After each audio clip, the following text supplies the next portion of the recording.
Prezados irmãos, que a paz de Deus permaneça conosco. O tema do nosso comentário, o dever e o homem de bem, está inserido no Evangelho segundo o Espiritismo, capítulo 17, nas instruções dos Espíritos, item 7. O Espírito Lázaro começa dizendo que o dever é a obrigação moral da criatura para consigo mesma primeiro e em seguida para com os outros. E aqui uma observação interessante.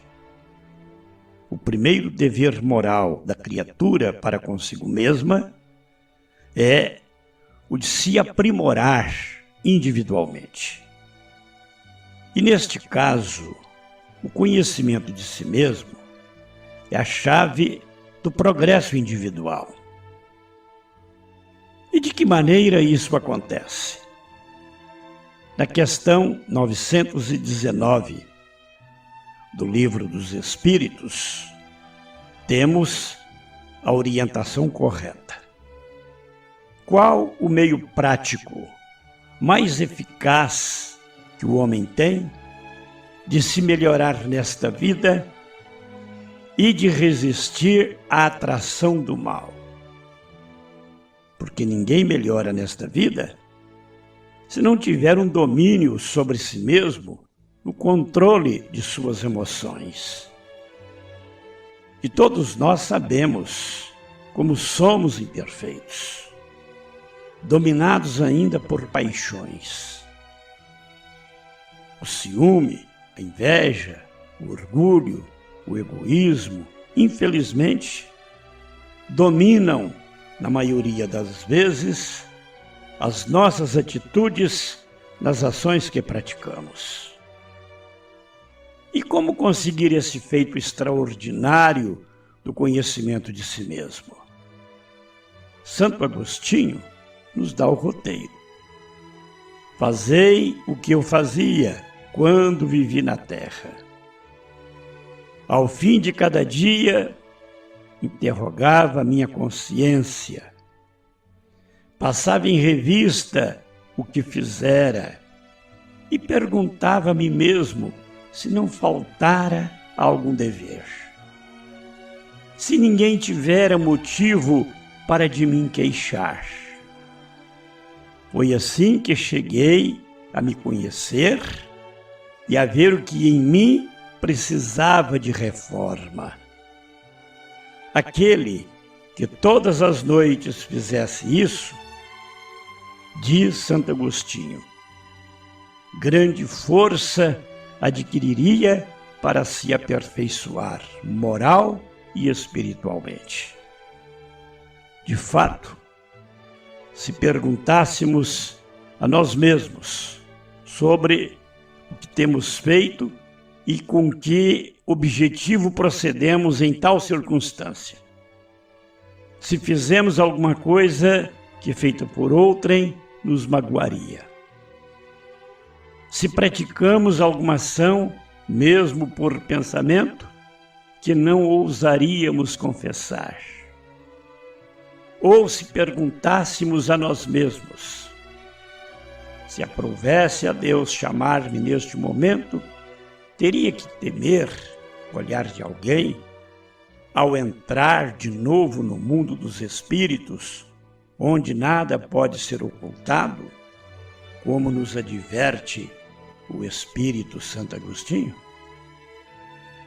A segunda parte da colocação evangélica, falando do dever moral da criatura, depois de ter cumprido consigo mesma o dever de se aprimorar individualmente, tem o seu desdobramento na pessoa do próximo.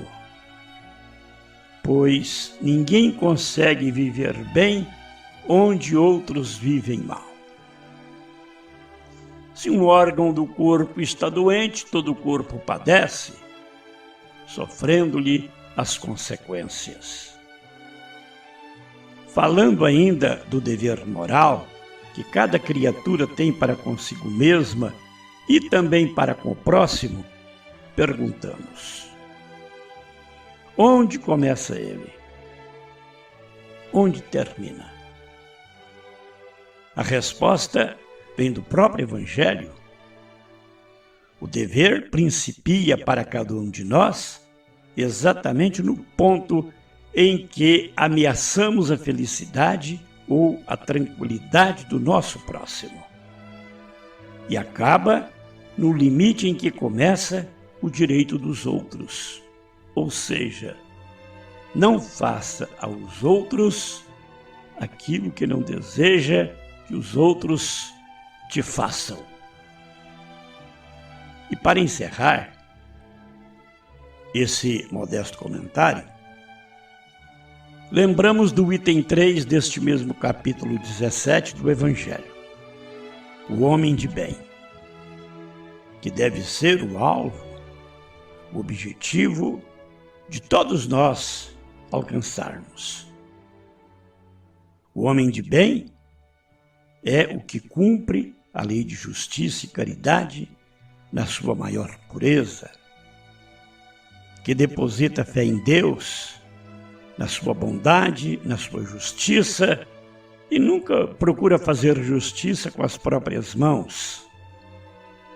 Tem fé no futuro, razão pela qual coloca os bens espirituais acima dos bens materiais e sabe que Deus está no controle de tudo.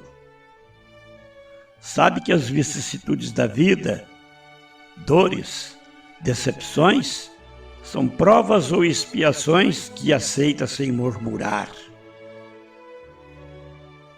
Possuído do entendimento de caridade e de amor ao próximo, faz o bem pelo bem, sem esperar recompensa alguma. Retribui o mal com o bem e sacrifica sempre os seus interesses a favor da justiça. Encontra satisfação nos benefícios que espalha e nos serviços que presta. Sente-se feliz em fazer ditosos os outros e nas lágrimas que enxuga. Seu primeiro impulso é pensar na felicidade dos outros antes de pensar em si mesmo. São tantas as atitudes e as situações que caracterizam o verdadeiro homem de bem. Mas, para finalizar, como diz o Evangelho, o homem de bem respeita todos os direitos que aos seus semelhantes dão as leis da natureza, como quer que sejam respeitados os seus. Quem assim procede, cumpre com o dever moral, primeiro consigo mesmo e em seguida para com os outros. É isso aí. Ave Cristo. Vamos agora, prezados irmãos, fazer a nossa prece em favor da humanidade, envolvendo em nossas vibrações todos os países e governantes de nações. Todas as pessoas, independentes de crenças, religiões, partidos políticos, sexo, raça ou cor, porque todos nós somos irmãos e filhos de Deus. Vamos orar.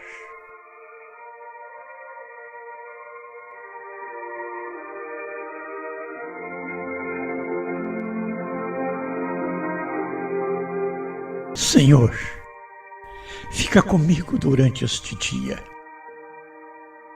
e guia meus pensamentos e desejos, as minhas ações e os meus projetos. Guia os meus passos, para que caminhem ligeiros ao encontro dos cansados e desanimados. Guia as minhas mãos, para que acompanhem aqueles que se perderam no caminho. Abre os meus braços, para que eu possa abraçar aos que se sentem a sós e sem esperança. Ilumina os meus olhos e torna os meus ouvidos atentos ao clamor dos meus irmãos.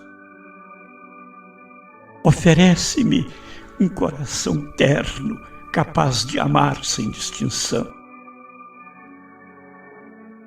Pai nosso, deposito na tua proteção o meu descanso e de todos os meus irmãos. Coloco em tuas mãos a nossa terra, as nossas cidades, o nosso mundo tão retalhado pela violência, pelas catástrofes, pelas guerras e pelas injustiças. Ilumina, Senhor, a mente e o coração dos poderosos da terra, que eu sempre possa, com a tua graça, abrir as mãos para partilhar o que sou e o que tenho. E com a tua ajuda, possa ver aparecer a aurora de um mundo novo. Obrigado, Senhor. Obrigado, Senhor. Assim seja.